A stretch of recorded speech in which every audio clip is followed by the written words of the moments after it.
Everybody, happy Friday, and welcome to the studentloanjustice.org live stream for November 12th, 2021.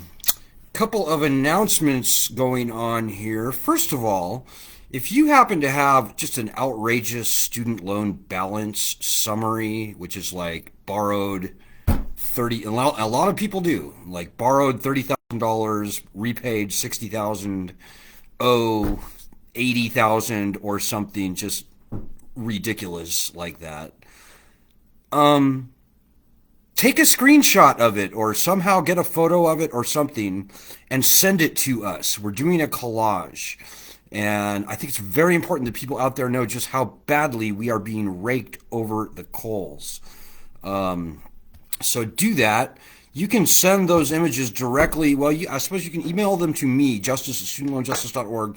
Maybe better would be to email them to Heather. So Heather at studentloanjustice.org. Or the person doing this actually is Vanessa. So if you can find Vanessa on our Facebook group, then yeah, send her a photo. This could be a very strong thing. So please do that.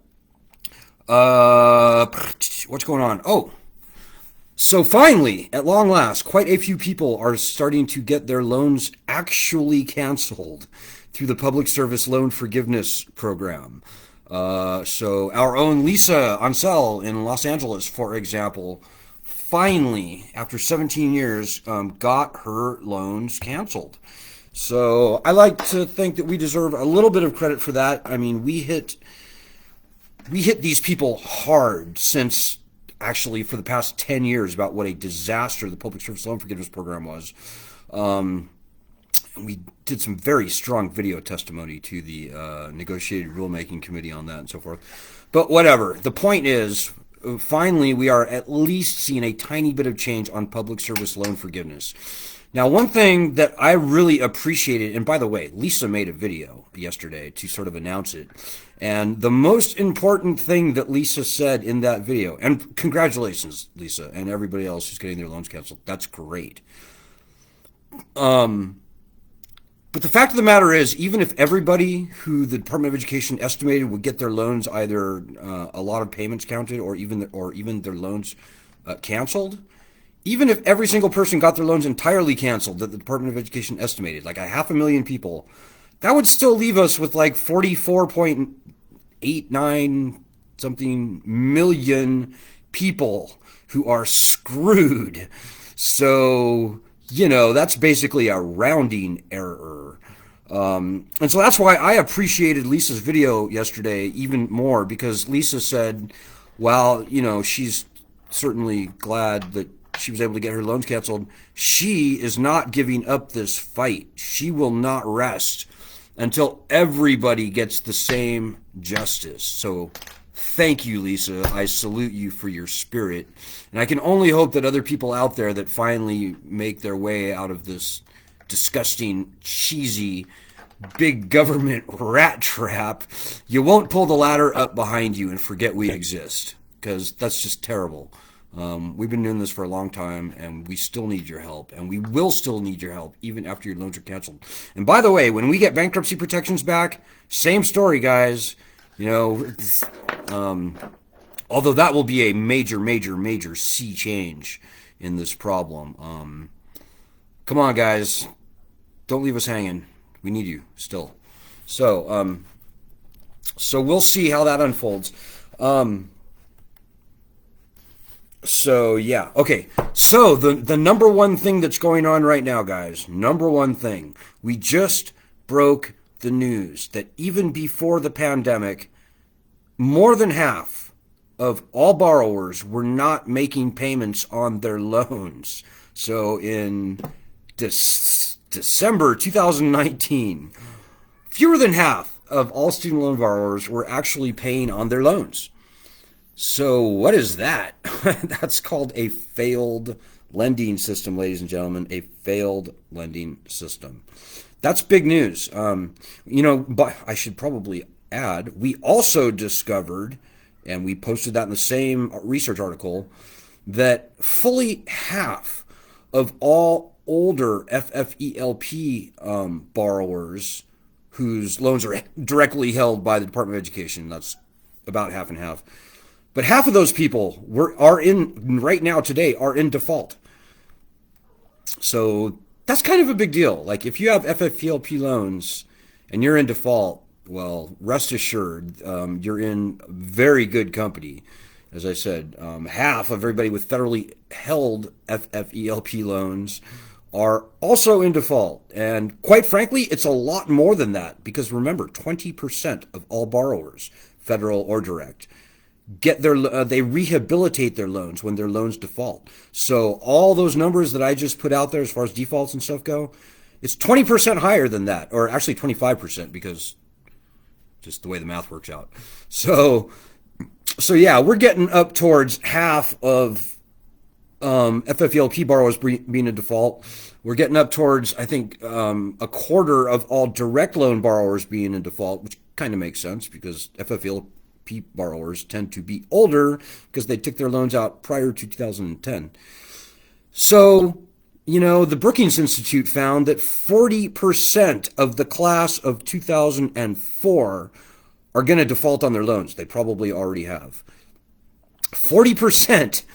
And the class of 2004, ladies and gentlemen, they were only borrowing a third, probably a little less than a third of what people are borrowing today for college. So if the default rate for 2004 students is 40%, what do you think it's going to be for more recent borrowers? Is it going to be 50%? Oh, yeah, for sure. 60%? Yeah. And remember, all this stuff is pre-pandemic, guys. The pandemic has not been great for us, student loan borrowers generally. We're kind of on the middling to lower economic rungs of the ladder in the first place. Maybe you had a job a couple of years ago, made a salary, whereas now you're waiting tables, that sort of thing. The economy has not done well for people in the middle and maybe less than the middle during this pandemic. So all that stuff that I said in the beginning that I just got done saying, it's all way worse than that. So if the lending system was catastrophically failed, and it was, before the pandemic, it's like just cartoonishly failed at this point. So we posted that article. We're asking everybody to spread the word about it. We've been published in we've been featured in all kinds of media, from 60 Minutes to Penthouse magazine. Was it Penthouse? One of those adult magazines, I can't remember anymore, but from the top to the bottom, we've been all over the media, folks, and I can tell you that it has become increasingly hard for us to get covered telling the important truth, like what I just said, in credible media. I don't know why. We have more credibility than we've ever had in terms of our research and the fact that we've been saying the same thing for 16 freaking years now, and everything we've said has proven to be right. But, the media has its own masters, and those masters are clearly not us. They're corporate masters. I would even say they're government masters, like in the case of NPR and PBS. I hate to say that, but it's true. They've done terrible reporting on the student loan issue. So the point of all this, me saying this, is that, we expect and hope to still get good media coverage of the important facts that we discover. But we can't really count on that anymore, guys. It's the Wild West out there right now, with all the censorship going on, all the terrible media. By the way, if you have any questions or comments, throw them out. I see we have a comment from Gordon. Hold on a second, Gordon. But we have got to tell this story because nobody else is going to if we don't. So look down, and there's a daily action that I just said. It's literally just involves retweeting that article that we just published. Oh, by the way, read the article for yourself, obviously. Get familiar with it. It's short. It's like a 3-minute read. Give that article a whole bunch of claps, quote unquote claps on Medium. So when you look at the article, you'll see a little thing that says like a hand thing. You can click, I think, up to 50 times on that hand. You can give it up to 50 claps. So just do it. I know it's stupid, but please just do it. It helps with our exposure. Hey, so a comment from Gordon. I'm tired, but held out so I could view your vid. Anyhow, I know I can be talkative, but I gotta eke out one very important question. If you get the $1,300 upgrade for email blasts, can you include phone calls in a daily action in addition to tweets? Gordon does talk a lot, so I have to kind of paraphrase for him a little bit. Um, So what Gordon is talking about is we've got a very large mailing list right now, and in order to email all of the people on that list, it literally costs $1,300 a month, which is a mountain of money for us. That's just a massive amount of cash for us. We're fundraising for it, and we've went ahead and greatly expanded our email list. We're not quite to the point where we can afford to do that yet, Gordon, but as for a phone bank, phone banks are very difficult to do, Gordon.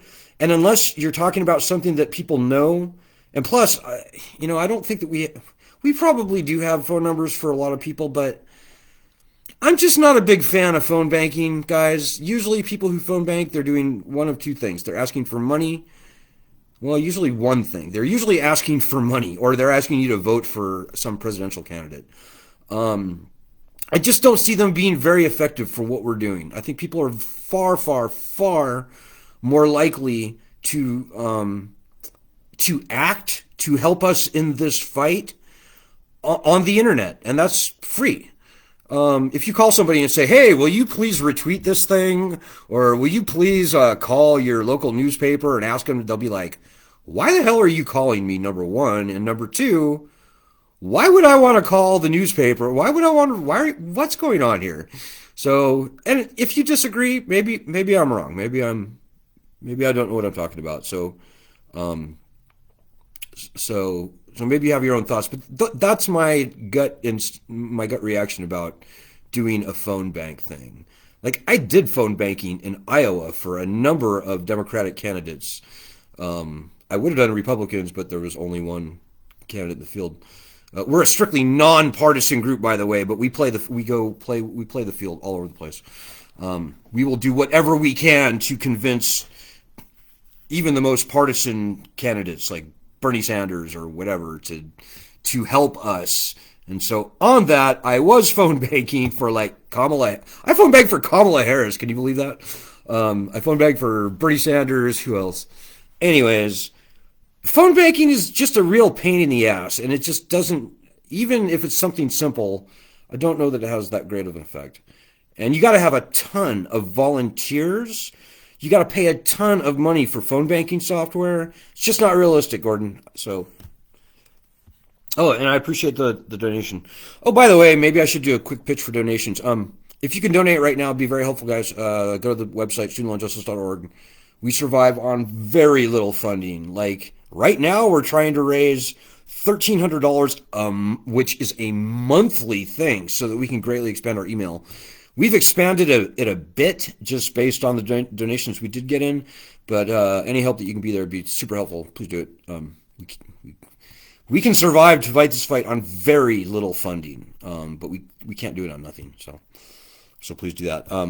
But let me get back to my very first point. The very first most important thing.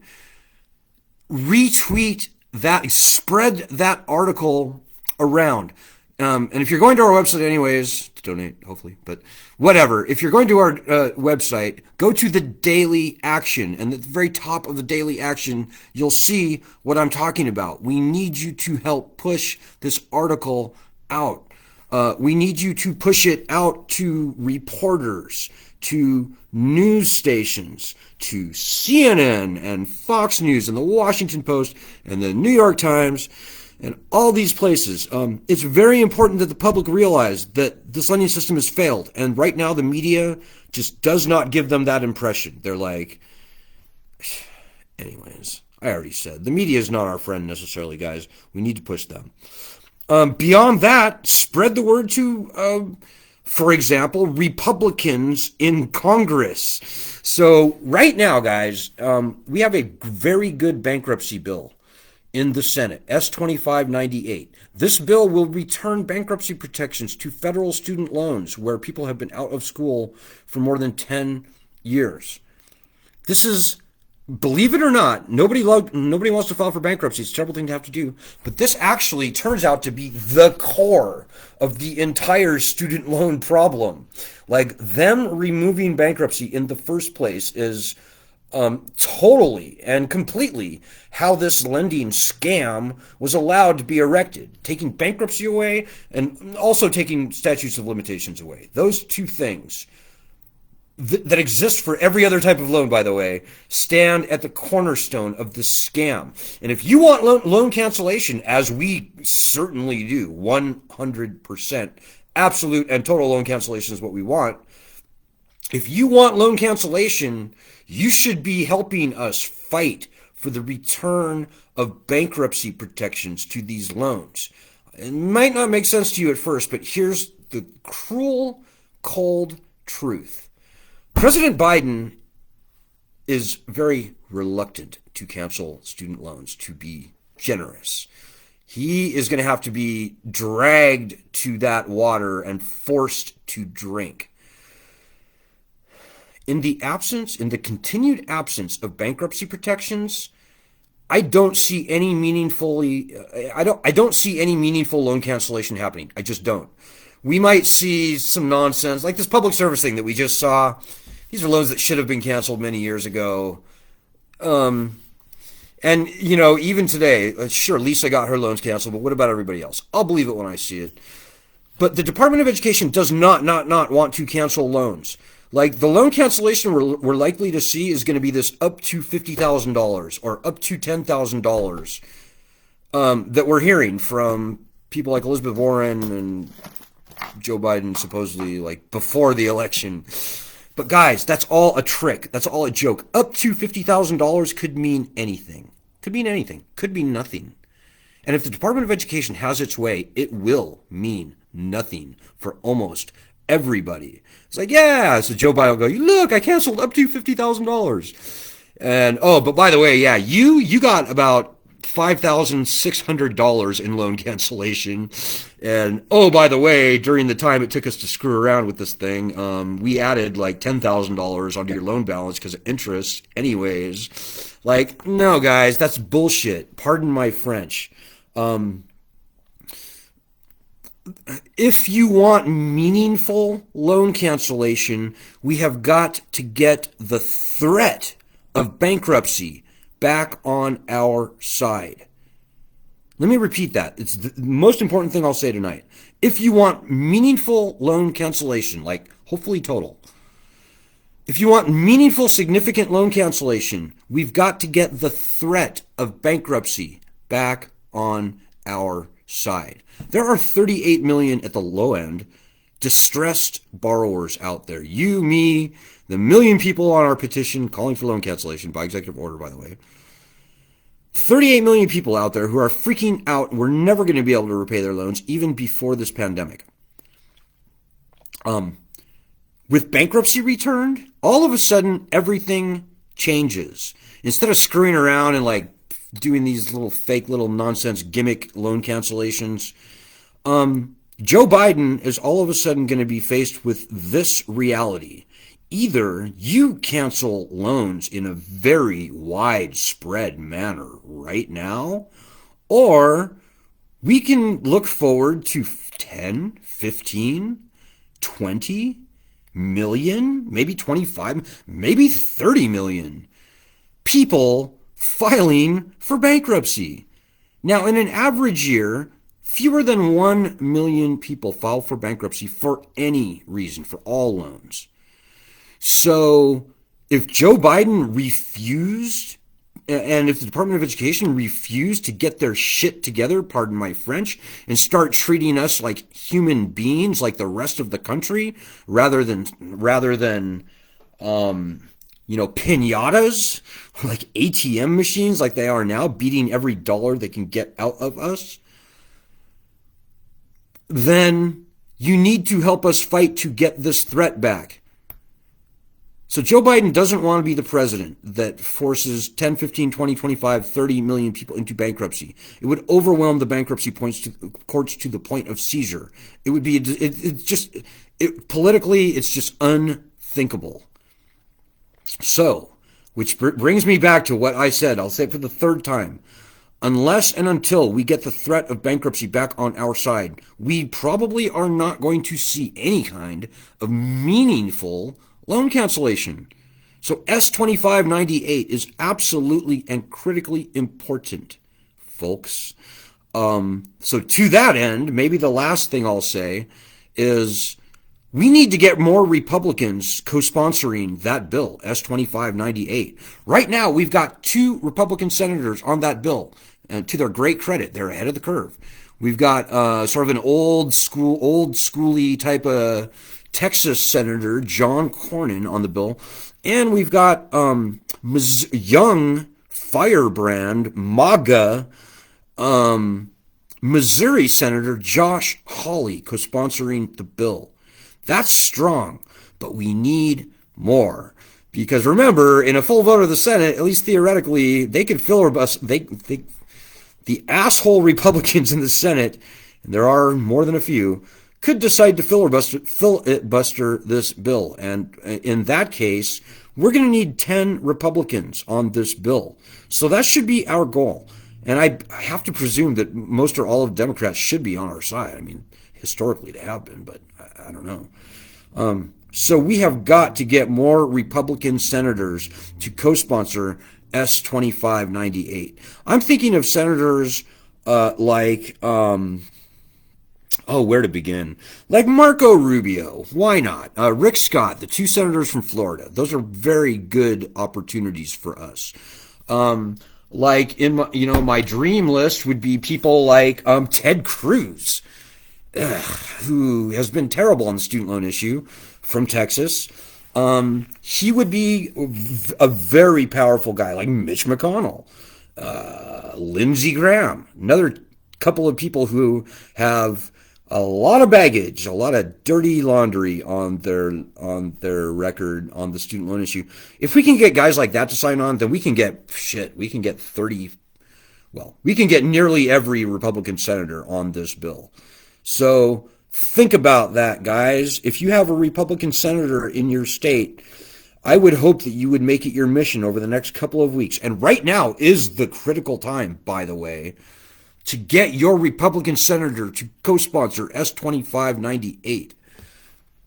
Hey, we've got a couple other comments here. I'll try to get through them. So Mohammed Al-Sarari says, let's organize protesting in each state. Mohammed, I love your spirit. I love that. I think that's a great idea. We have state chapters. If you go to studentloanjustice.org, you can join your state chapter. It's on Facebook. So if you're watching this on Facebook, then you should easily be able to find your state chapter. Jump onto your state chapter. We need you. They need you. Help get it going. You know, we need leaders for many of these state chapters. Some of them are very small, like North Dakota is like a handful of people.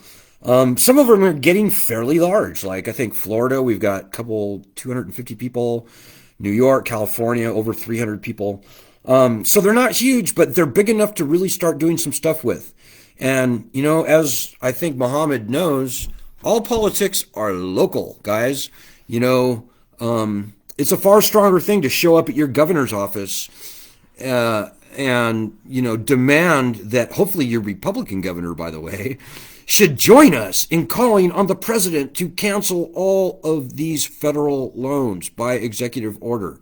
Republican governors everywhere should be on our side. And that's another very important piece of research that we published recently showing that in many Republican states, like Georgia, Texas, Florida, Alabama, North Carolina, Tennessee, South Carolina, Indiana, New Hampshire, did I say Alabama? Anyways, in a bunch of southern historically red states with Republican governors, student loan debt actually exceeds their entire state budgets.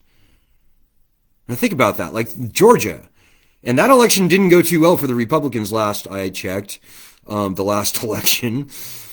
The people of Georgia, okay, the state budget of Georgia is $48 billion. The people of Georgia owe $82 billion, I kid you not, in student loan debt. And most of that is federal student loan debt. So Republican governors everywhere should be on our side. They will be when we push them at the state level, like Mohammed just suggested. Doing state protests in every single state. That's a great idea. I would love to see a couple hundred Floridians storm Ron DeSantis' office in Tallahassee or whatever the capital of Florida is. What's the capital of Florida, Gordon? I would love to see that, and it would get results. I guarantee you. It would probably get really good press coverage too. So that all starts with you guys. And maybe the last thing I'll say tonight, because I know my time's getting short here. This whole thing. This whole problem, these loans, they will go away. They will. But that starts with you sitting there. I know you're thinking, oh yeah, this seems like a big group. I don't need to do anything. No, you absolutely have to do a lot. As long as you sit there and wait and watch and worry and eat popcorn and cheerlead and expect that somebody else is going to pull your weight for you, I'm here to tell you guys, it does not work that way. It only gets solved when you sitting there, everybody watching this, everybody on our group starts doing the work. Work. It's not that hard. It's actually I don't even think of it as work anymore. I think it's cathartic. I think it's fun. To push your Republican governors, Republican senators to be on our side. Only when you put forth the effort will we get anywhere in this fight. So the simplest thing you could do is go to our website and do like the past couple months worth of our daily actions. It's not hard to do. Starts with you. But